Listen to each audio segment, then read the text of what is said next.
Muito obrigada. O que eu hoje vou apresentar é um pouco a metodologia de investigação e como ela foi aplicada em Amarante e os resultados que nós fomos obtendo ao longo das 4 fases que constituem esta metodologia. Passar a apresentar-vos um vídeo, que é um resumo, uma animação de 2 minutos. Alguns de vocês já terão a oportunidade de assistir, outros se calhar não. Pronto, peço desculpa a quem já assistiu, serve como... serve para relembrar. Então... O IES foi criado em 2008, quando vários amigos se juntaram para pensar numa metodologia para mapear as boas práticas de empreendedorismo social em Portugal. Esta metodologia tem como objetivo principal identificar e reconhecer iniciativas inovadoras que resolvem problemas sociais com elevado potencial de transformação social e crescimento. Como funciona? Fase 1. É importante conhecer o ecossistema local, entrevistando especialistas sociais locais, aos quais chamamos observadores privilegiados, recolhendo necessidades sociais, critérios, iniciativas e outras referências de qualidade da cadeia de valor. Fase 2. Despistar todas as iniciativas referenciadas pelos observadores privilegiados através da aplicação dos critérios: missão social e ambiental, capacidade de impacto e transformação social, capacidade de empoderamento local e de inclusão social, capacidade de inovação, inspiração e sustentabilidade e capacidade de replicação e escalabilidade. Fase 3. Aplicação de um questionário profundo de análise de gestão e performance que analisa o ciclo do projeto, modelo de negócio, recursos-chave e gestão. Fase 4. Uma certificação externa através de um conselho académico científico, composto por investigadores locais com experiência internacional de universidades de referência que selecionam as iniciativas com elevado potencial de impacto social, ES+. É ainda organizada uma cerimónia pública de celebração e divulgação das iniciativas ES+, com todos os parceiros associados e com demonstração de resultados da metodologia. Por fim, é feito um plano de desenvolvimento específico para capacitação individual e em grupo dos ES+, de forma a maximizar o impacto, escalando e replicando noutros contextos e regiões.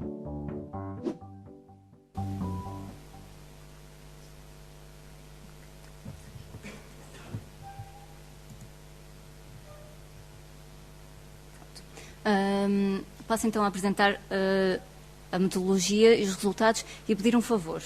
Sempre que alguém sentir que quer intervir, que quer colocar uma questão, sinta-se à vontade, está bem? É fácil falar neste auditório mesmo sem micro, portanto terei todo o gosto em abrir espaço também para que vocês possam falar, apresentar as vossas sugestões, dúvidas, está bem? Então, esta metodologia é uma metodologia de investigação que foi reconhecida inclusivamente na Comunidade Europeia e começou com 2 pilotos em Cascais e seguidamente no ano seguinte em Vila Real.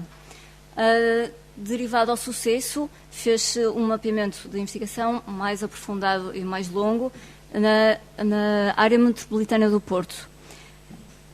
De seguida, como o Carlos também teve a oportunidade de apresentar, o mapa de inovação e empreendedorismo social foi um mapeamento exaustivo de 2 anos que ocorreu nas regiões do Norte, Centro e Alentejo.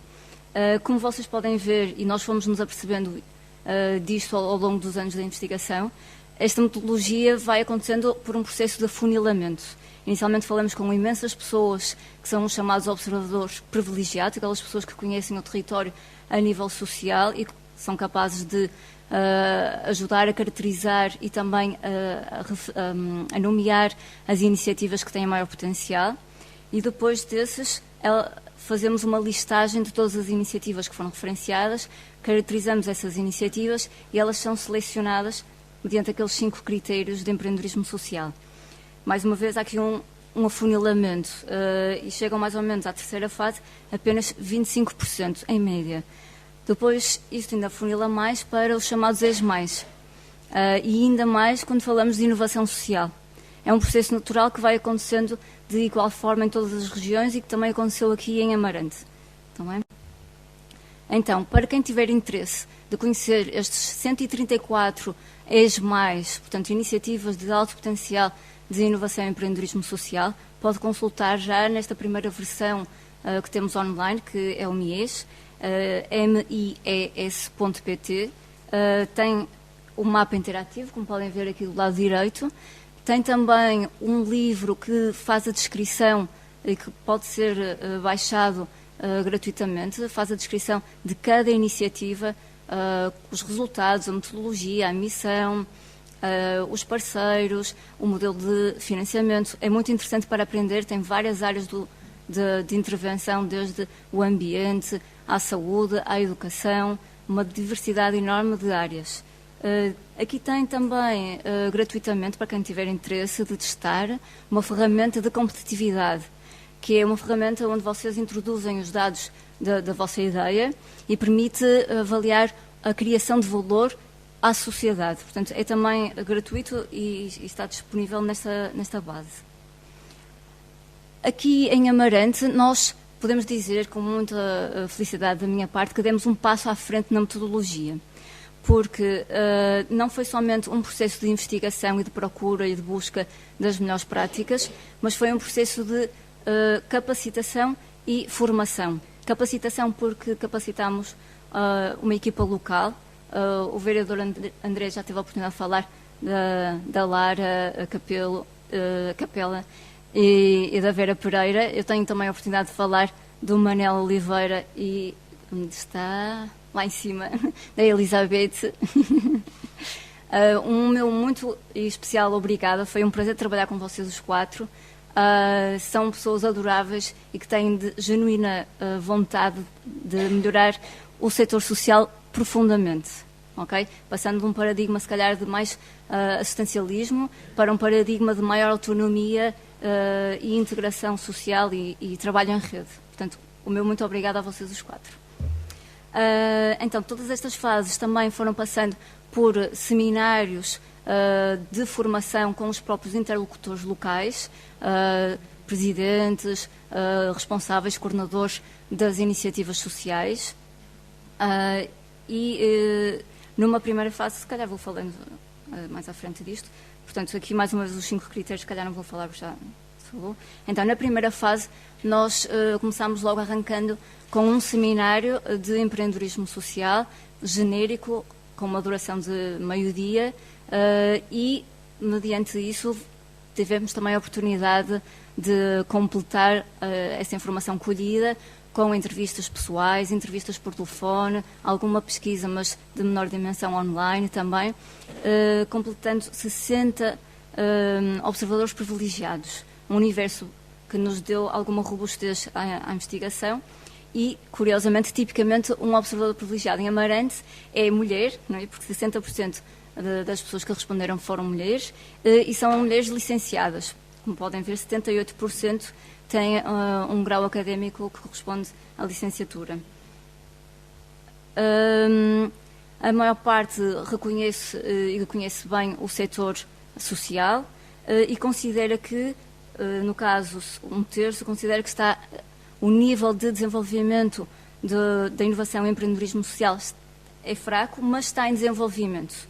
E 40% considera que há provas fortes desse mesmo desenvolvimento. Portanto, creio que estamos no bom caminho. Não é? É algo que está a caminho, mas num caminho consolidado. Perguntámos também aos observadores privilegiados qual era a importância que eles atribuíam a este mapeamento. Ainda sem saberem muito bem o que é o mapeamento, eles disseram que 100% que era muito importante ou importante, e por diversos motivos. Mas a maioria, 50%, considerou que era importante para melhorar a performance das iniciativas, ao nível da escalabilidade, da replicabilidade, muito em particular também ao nível da medição de impacto, que é uma das fragilidades ou fraquezas, já vamos ver mais à frente, e seria também importante para rentabilizar os recursos já existentes em Amarante.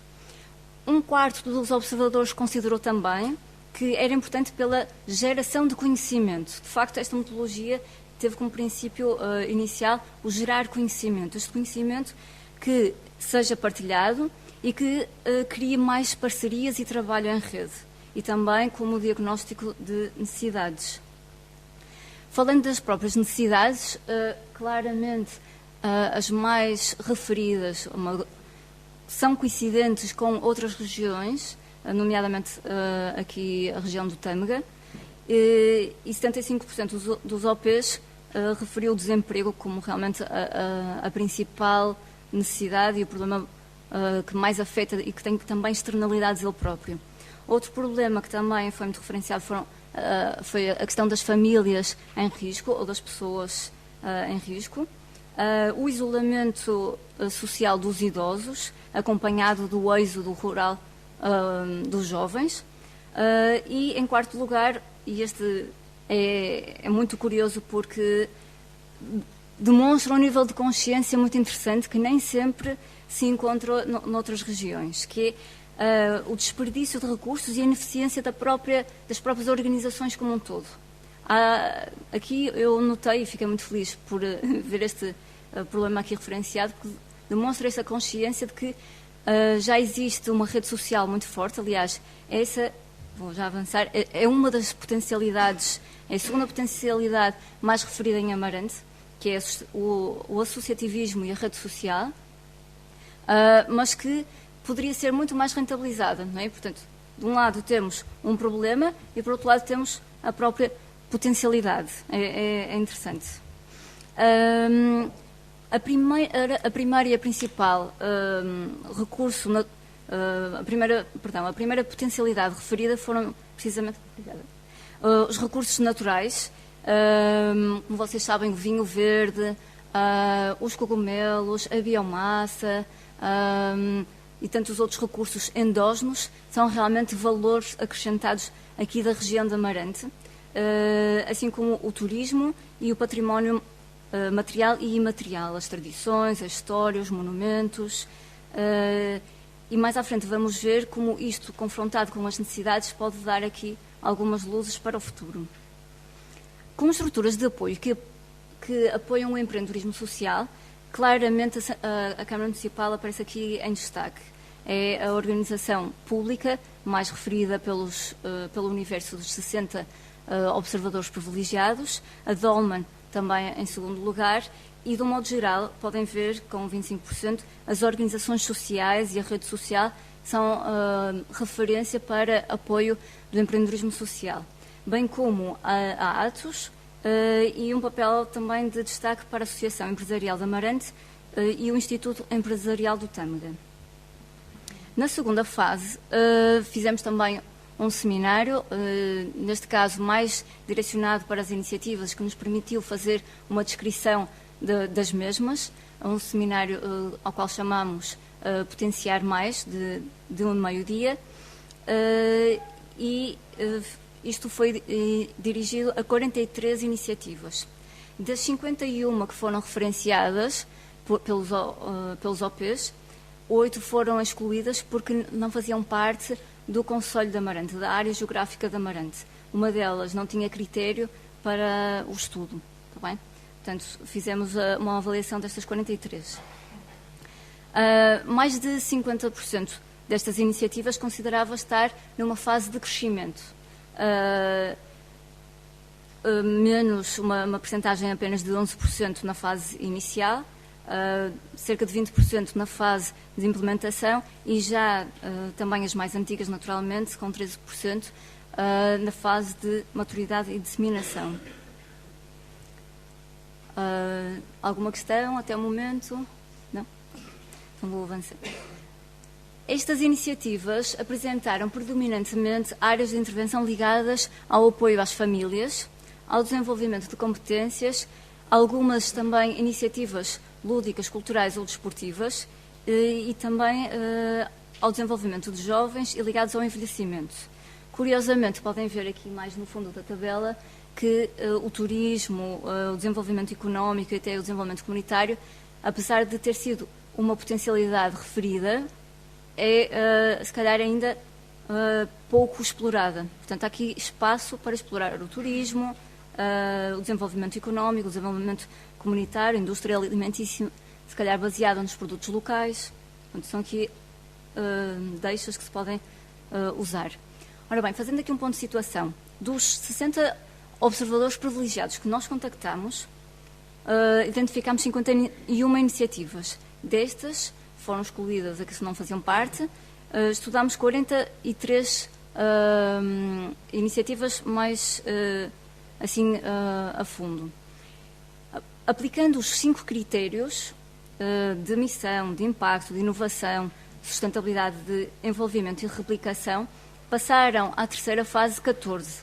Está bem? E, como podem ver, quase 90% das iniciativas que nós encontramos cumpriam plenamente o primeiro critério, que é o principal, não é? Sem este nem fazem parte do estudo, que é o critério da missão, de estarem alinhados com uma missão social e ou ambiental. Como podem também ver pelo gráfico, os outros critérios são cumpridos de forma parcial, não na sua plenitude. Está bem? Nesta terceira fase fizemos também mais um seminário, o seminário Projeto Mais, que foi de um dia, algo bastante intensivo, foi de um trabalho intenso com as 14 iniciativas, e aqui notamos que a maioria delas trabalhava na área do desenvolvimento de competências, do desenvolvimento também muito dirigido aos jovens, algumas dirigidas ao envelhecimento ativo e ao combate ao abandono, absentismo e insucesso escolares.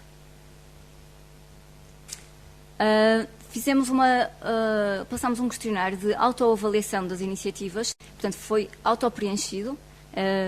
São dados que as próprias iniciativas autoavaliaram sobre a sua capacidade de gestão, alguns aspectos aqui em particulares.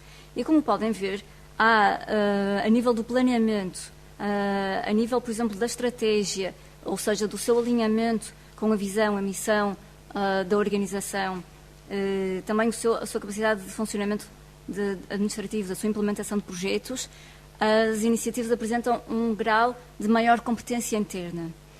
Por outro lado, podem ver que as questões de busca de financiamento, de reconhecimento de candidaturas, ou mesmo de comunicação externa e marketing, são, se calhar, áreas ou aspectos que estão menos trabalhados ou que têm menos competência, e se calhar pode ser também aqui o caminho de investir no seu próprio desenvolvimento. Um outro questionário que nós elaboramos também de autoavaliação foi o questionário das forças e fraquezas a nível da análise de gestão, e este vem de alguma forma comprovar o anterior. De alguma forma, as organizações apresentam como pontos fortes e forças a relação com os utilizadores, com os beneficiários, apresentando um bom nível, até um nível elevado de satisfação dos seus beneficiários, assim como a estratégia. Por outro lado, no que se refere à medição de impacto, à geração de receitas, porque conhecem a dificuldade de diversificar as fontes de rendimento, de ter um plano de desenvolvimento de negócios, e também a dificuldade de medir a sua estratégia de marketing, de diversificar os recursos de marketing, ou ter pessoas especializadas nesta área, faz com que estes sejam as suas principais fraquezas e, portanto, também, eventualmente, as suas principais potencialidades, no sentido de, se forem trabalhadas, podem ir muito mais além, até no seu nível de sustentabilidade interna. Então, na quarta fase, estes projetos foram reorganizados, elaborámos fichas de resumo que apresentámos ao CAC. O CAC é o Conselho Académico e Consultivo, que é formado, no caso, por 3 júris, que são todos eles professores em faculdades e lecionam áreas do empreendedorismo social. Portanto, esta seleção foi feita por eles, não foi feita por nós. Nós organizámos toda a informação, apresentámos, e foram eles que, de forma imparcial e independente, fizeram a seleção. O que nós aqui vamos apresentar hoje são projetos de alto impacto de inovação e empreendedorismo social, que não queremos aqui estabelecer um ranking, não é isso que se pretende. Todos eles apresentam-se organizados por áreas de intervenção. E, como vem aqui, estas 5 foram as que nós encontramos. E estamos quase a chegar ao momento crucial de apresentar as iniciativas És Mais. Pedia só, antes disso, está quase, agora entretanto deve ter saído, ao meu querido colega Hélder Sampaio, não sei de que, se calhar teve que se ausentar um bocadinho, porque ele vai nos falar um pouco do que é, o que é isto ser És Mais, para além da definição que é a iniciativa de alto potencial de inovação e empreendedorismo social, vai-nos explicar os seus benefícios e pedia que ele se aproximasse. Pronto. Qualquer dúvida que vocês tenham, também podem aproveitar este momento, alguma questão, alguma sugestão que queiram. Sim. Como? Sim. Pronto. Muito obrigada. O Hélder já está aqui a descer. E passo a palavra.